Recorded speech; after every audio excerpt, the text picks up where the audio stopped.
Ahoj, já jsem Michal a tady to je pro mě tak trošku první historická chvilka, protože jdu z kůží na trh, pouštím se na dráhu tvorby obsahu, protože je to věc, která mě baví a na kterou jsem přemýšlel už fakt dlouho a chtěl bych ji s váma sdílet.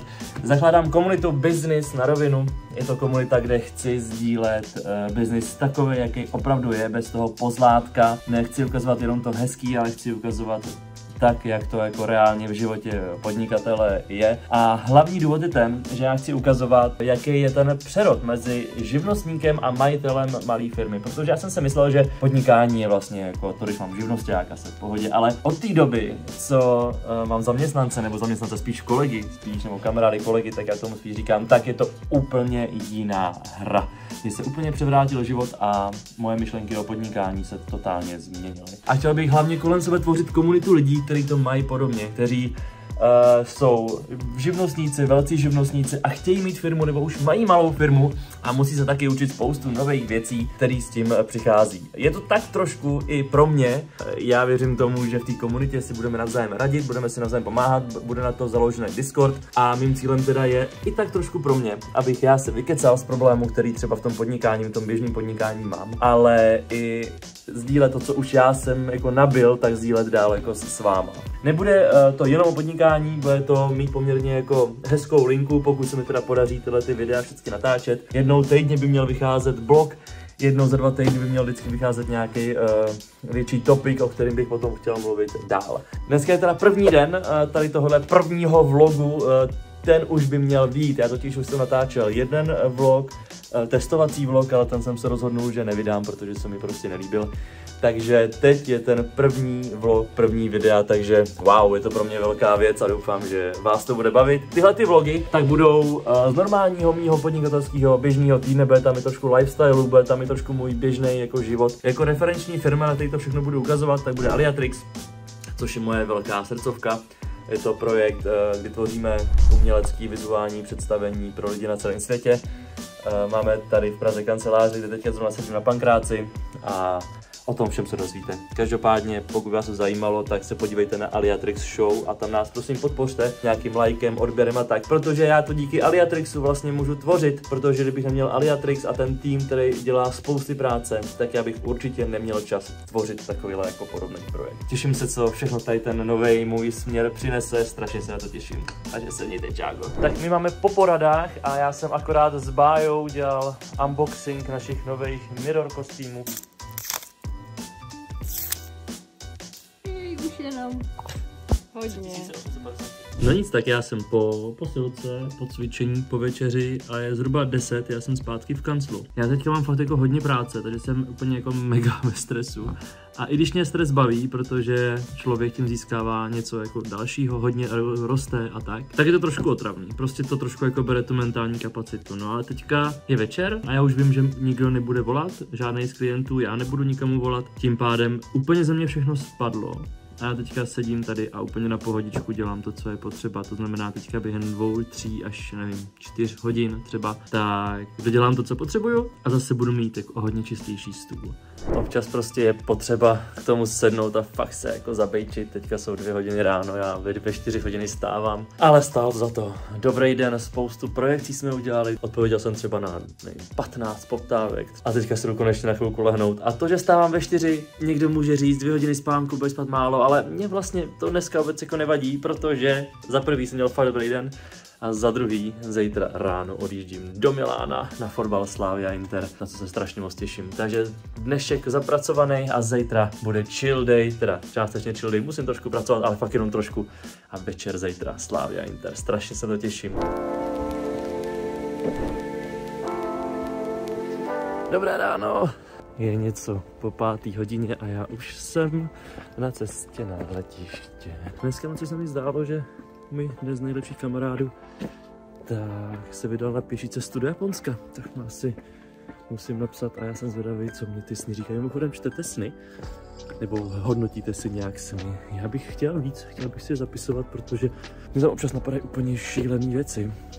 Píšu tam filmové scénáře a fakt jako píšu tam zážitky a věci, které si myslím, že bych měl někam sepsat.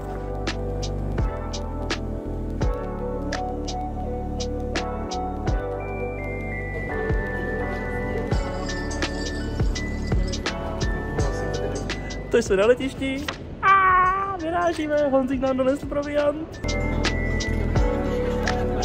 Video musí být.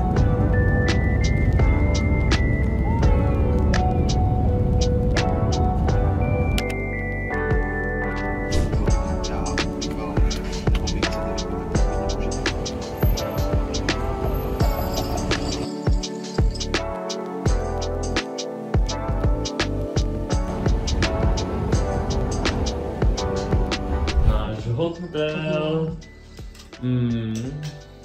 Jaký krásný dárek od hotelu. Řekl bych, že by to byla pravda.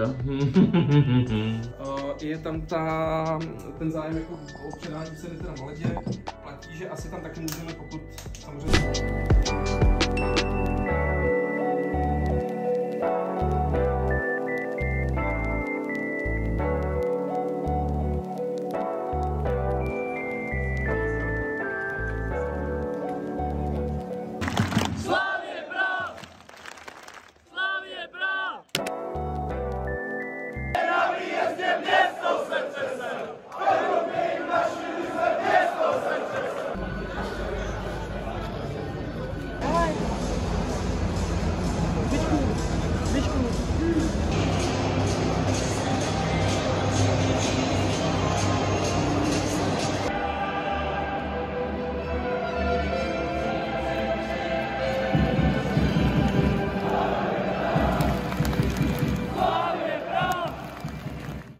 Tyjo, dneska je středa, já jsem si uvědomil, že jsem celý den zase nic nenatáčel, ale je to proto, protože jsem přijel z Milána asi v 1 odpoledne a okamžitě jsem frčel do kanclu a měl jsem úplně shitload práce. To je trošku zase jako občas náročnější, no, člověk si dá jeden den jako voraz a tí práce jsem tam extrémně moc jako nahromadí, no.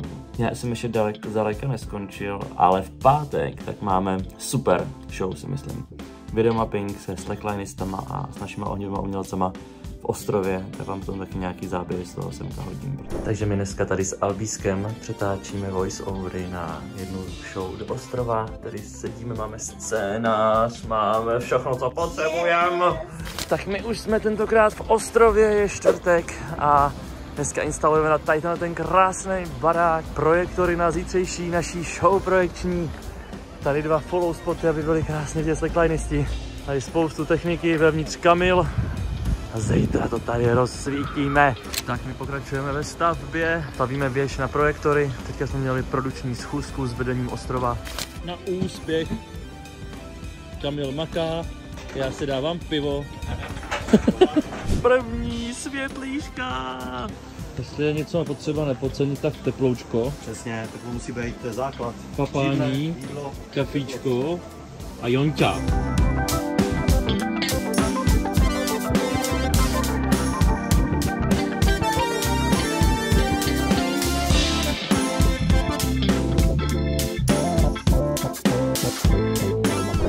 A vy vidíte prd. A my taky vidíme prd. Ale už sedíme v autě a jedeme domů. Nebo domů na hotel. Tak my snídáme v Jachimově a normálně ty to vidíte, jo. A venku je zamrzlo. Na to nejsme v Praze zvyklí, jo.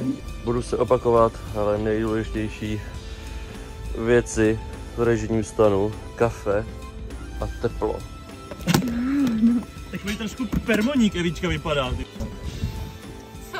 Vypadáš trošku takový permoník, prostě tady se doluje z nějaký šachty prostě. A teď to